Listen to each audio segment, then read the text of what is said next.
What's going on, YouTube fam? It's your boy Tony 2 times, and we back with another episode of the Baltimore Way, man. I appreciate the love and support like always. Be sure to like, comment, share the video. Tonight we're gonna take it to the 90s. You feel me? We're gonna talk about the Baltimore Streets, an organization called the Family. Let's get right into it.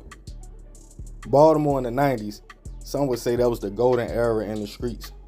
You had people like Anthony Jones, who had the city on fire. A lot of organizations got rich before all the garbage product started coming out. This was when everything was strong and all the projects were still up. Baltimore was the place to be. For one man we're gonna call PR, he took notice in the opportunities in the business. PR wasn't a stranger to the streets. He basically grew up in the game. Growing up in Northwest Baltimore, he was involved in street and drug gangs as a teen, which would send him on several prison bits. One in 1970s, in the 80s, he would find Islam while in prison and change his name to Abdullah.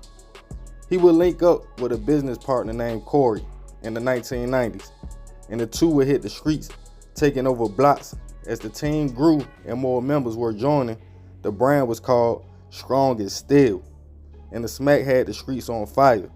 The business started on a small block near Gold and Brunt Street in West Baltimore, with just the two men stashing the product under a trash can.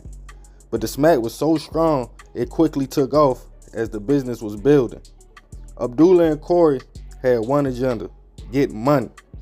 They knew as long as they kept good product, it would sell itself. Customers was coming all over in the city to cop. Strongest was so strong, they could buy it, do half, cut it, and sell the other half. It was so pure.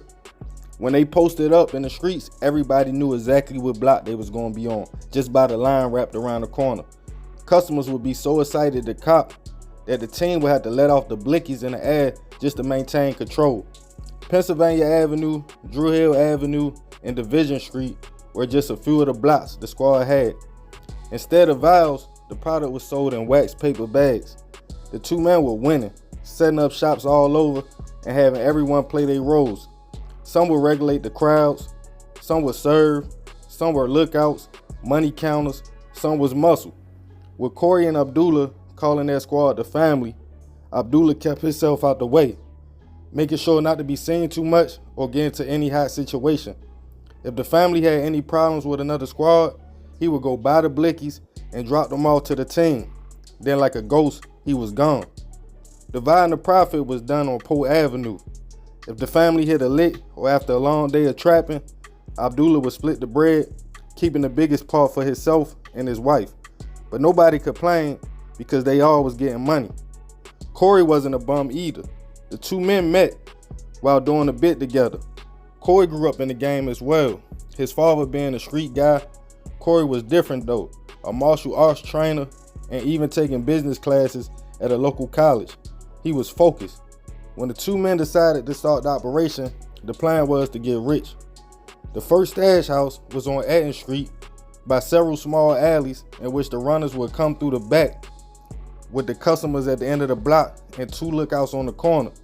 The two big men kept a notebook with receipts of stash houses, even the competition. Every 6 hours a pack would be dropped off and fan members in the house with blickies to protect the product. It also made it impossible for the feds to watch. The block was a perfect script. It made a lot of profit. Abdullah would go to New York twice a week to grab more product. Sales was up to $15,000 to $30,000 a day, especially on the first of the month when checks came out. At its peak, one member recalls up to 40 employees and making $68,000 in one day. Even mid-level workers was eating, making up to $2,000 a week. In the 90s, this was big money and bonuses. If the operation ran smooth, they would be bought cars, jewelry, everything. But order was also maintained at any cost. One member was caught stealing $20 and a couple bags of smack. Another member, an enforcer, walked up to him and hit him once in the leg before saying, "Hey, it ain't personal, it's just business." If other squads were caught hustling on the blocks, it could be fatal. The Family were ahead of their time, and two head members opened up a barbershop, and Abdullah and his wife lived a luxury lifestyle.